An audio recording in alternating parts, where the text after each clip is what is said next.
All right, thank you. It's I feel a little bit like the Travel Channel day. We move around from Hong Kong to the Netherlands to Utah, Idaho. Now we're headed to the Great Lakes. And given that we are still after lunchtime, there will be a few moving parts in these slides to keep your attention, okay? Just stay tuned. So you can see we're talking about the Great Lakes, but my opening slide here looks very much like a delta, and we do have a large delta in the lakes that has some of the same issues, but not nearly as complex as the California Delta here. That delta is located right here in between these two large lakes, a small lake, Lake St. Clair. So as we compare the two systems, within the Bay Delta system, we have these interconnections between weather and flows, physical impacts, chemical impacts, ecosystems, invasive species, many stakeholders requiring integrated modeling, and that's a common theme that extends throughout all the talks that you've heard today. The communication of the status of the system takes many different forms, and this is an example of a national report. This was the fourth in a series put out by the EPA, NOAA, and Fish and Wildlife, talking about the condition of the coast. And so this allows you to look at a really even above the state of California scale, the entire West Coast, and put it on a kind of red to green scale. And you see that according to this scale, the West Coast is doing relatively well. Probably the closest peer is here in the southeast. This report actually included the Great Lakes as well, so you can see not quite as strong in the environmental condition, but these sorts of indicators, looking at them over a time period, helps you to determine whether you are making progress or losing ground. So the premise of this presentation, I'll present complex environmental challenges in the Great Lakes, which is a large coastal ecosystem with complex governance. Some model simulations that have become increasingly essential for managing it, determining what has happened in the past and leading up to a particular incident, why did it happen, and what will or could happen in the future, given changes both in the natural system and in the human drivers of those systems. I will describe some scenario type ecological forecasts and explain why they're critical for enabling decision makers to transition from a reactive to adaptively proactive mode, and making use of greater time and space resolution to accelerate those adaptation cycles. The Great Lakes community has been using models for a long time, and I'll give some examples, but the development has been mostly piecemeal. Many people can relate to that. And I'll also make the point we need to run the ecosystem models in an operational mode. And in order to do that, we also have to have operational monitoring systems that go along with them. I'm sure that the river forecasting systems would be at a great loss without the stream gauges and the weather stations, the formal and informal data that they get to keep those models on track. So I'm going to highlight two integrated models that Limnotech's been involved with. One is the IERM model, and it's related to enhancing coastal wetland ecosystem functioning by restoring natural variability in water levels in Lake Ontario. And then the second one is WLEAM model, which is oriented toward reducing nutrient loads to address harmful algal blooms and hypoxia in Lake Erie. And this is a non-traditional view of the Great Lakes from the east, looking out west from International Space Shuttle in that case. So we'll start with Lake Ontario. IERM is Integrated Ecological Response Model for water level regulation. It refers to simulation of shoreline ecosystem responses to varying water level regimes governed by regulation and net basin hydrologic supplies for the Lake Ontario and St. Lawrence River, or LOSL system, as well as the upper Great Lakes. There's only a few control points in the Great Lakes, unlike the Sacramento-San Joaquin Delta. One of the last control points in the system is the Moses-Saunders Dam, which is at the outlet of Lake Ontario flowing into the St. Lawrence. So as well as hydrologic and hydropower concerns, we also have shipping concerns. If the water level drops too low, it's very difficult to get ships up through the St. Lawrence. So this is a description of the conceptual model here, and you can see that the Lake Ontario water level is the main driver. Some of the state variables or inputs or outputs are the water temperature, various ecological components, wetlands, different types of wetlands. One of the problems is that over time, with a regulated water level, the natural fluctuations in the lake level that create diversity in the coastal wetlands kind of went away. So the wetlands became kind of monolithic cattails, which did not provide the diversity of habitat needed for all of the biological systems involved. So this is kind of a conceptual view of the iterative process of a regulation plan that would be restoring some natural variability into the lake by regulating the discharge through the dam at the control point. And this is an example of some of the output of this modeling exercise that was not done in a spatially explicit way, but more looking at the end results. And so this is a 6-factor output, and what you can see is this red circle that surrounds the bullseye is kind of the minimum performance of all these different variables. These are all biological variables, so you can see vegetation, you can see fish, birds. So if it's inside the red, that's good. If it's outside the red, it's not so good. So as you tweak different things, what's good for the plants might not be so good for the fish. You can see, for instance, in this mammal quadrant down here, the triangle doesn't get that close to the desired point, and that's specifically muskrats.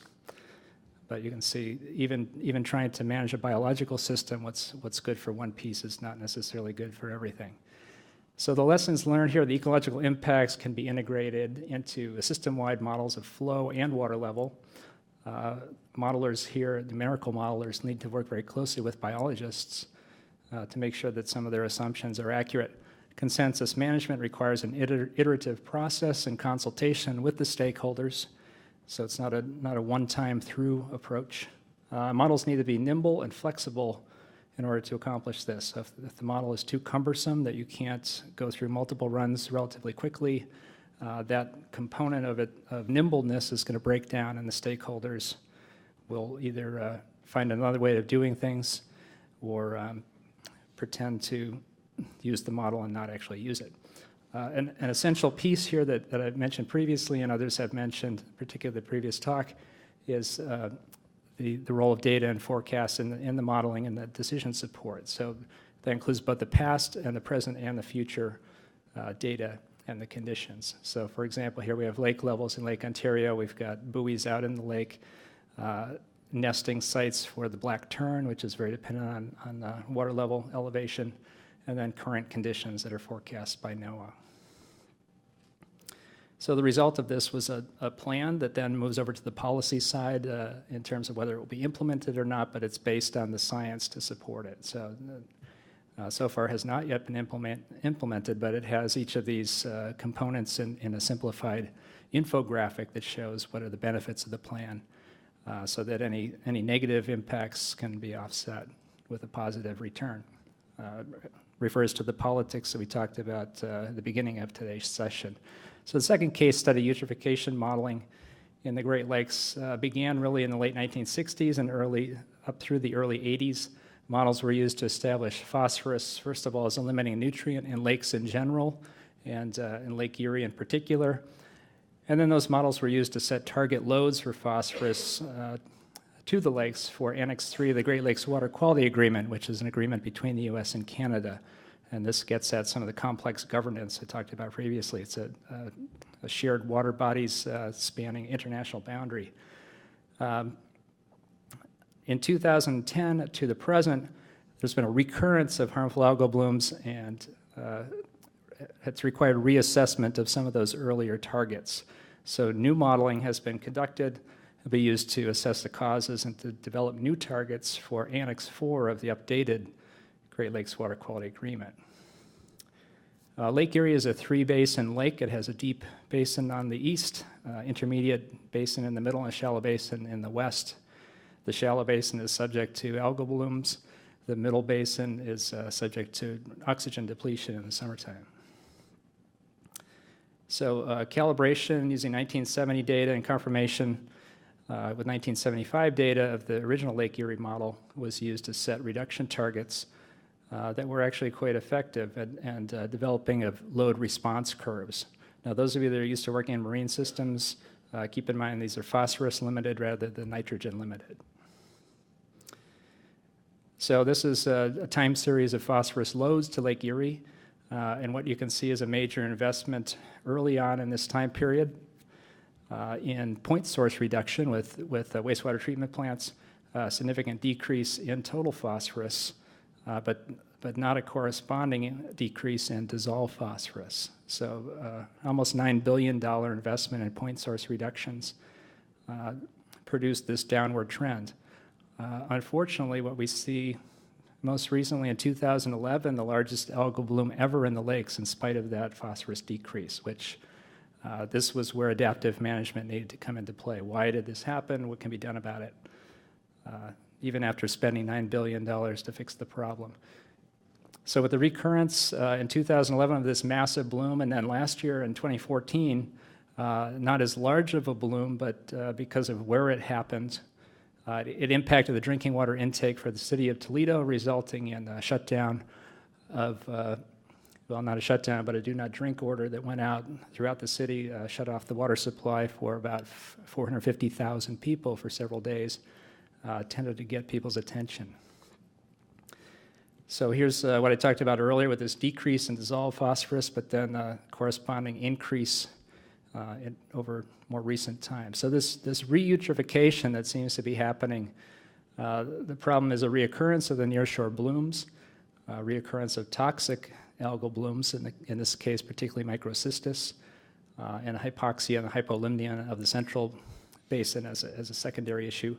The potential causes are the influence of invasive mussels that selectively take out the good phytoplankton and leave the cyanobacteria behind. There's also phosphorus loading changes in the form of phosphorus that I mentioned. One solution is control of non-point phosphorus loads. Easy to say, hard to do. But we need an assessment of how much. So the Great Lakes Advanced Aquatic Ecosystem Model framework was developed. This is a schematic of the model. It's got several subcomponents.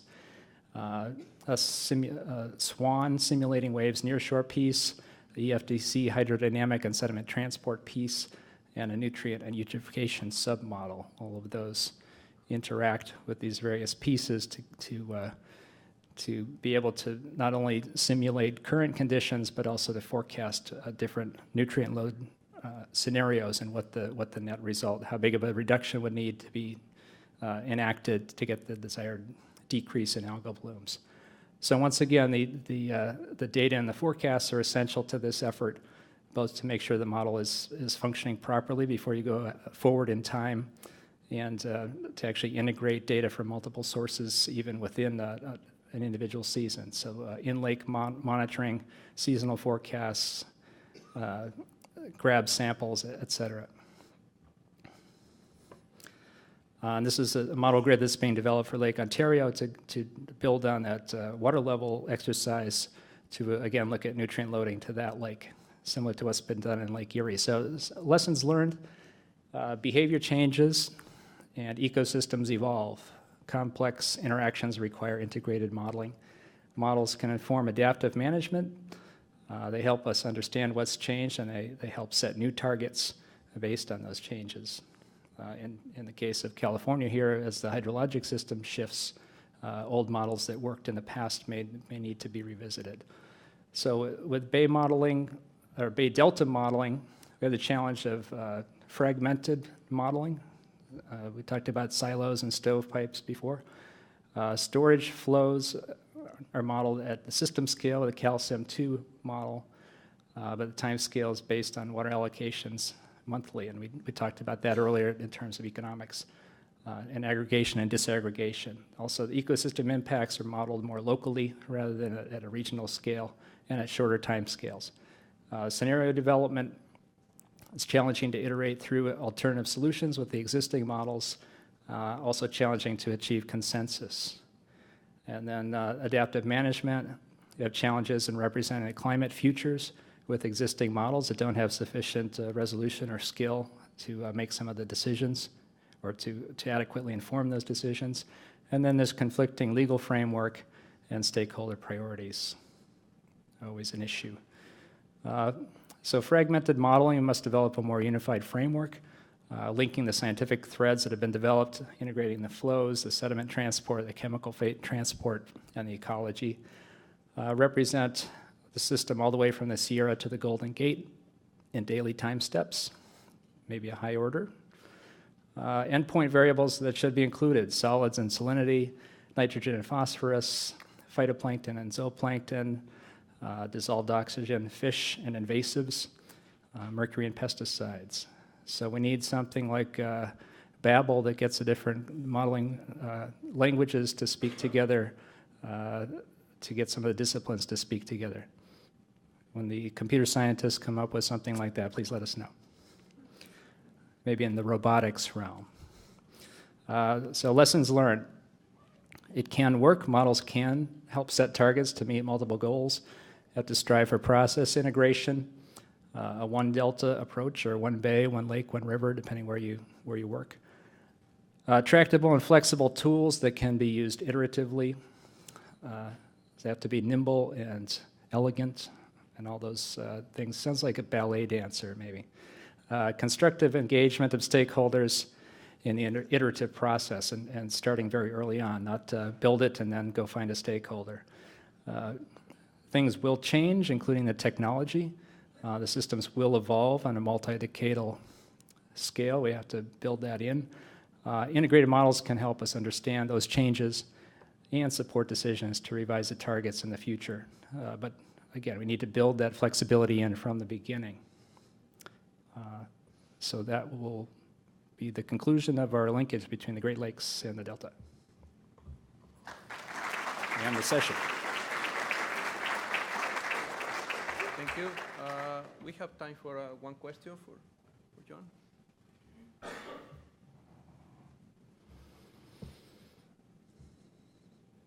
I see one way back there.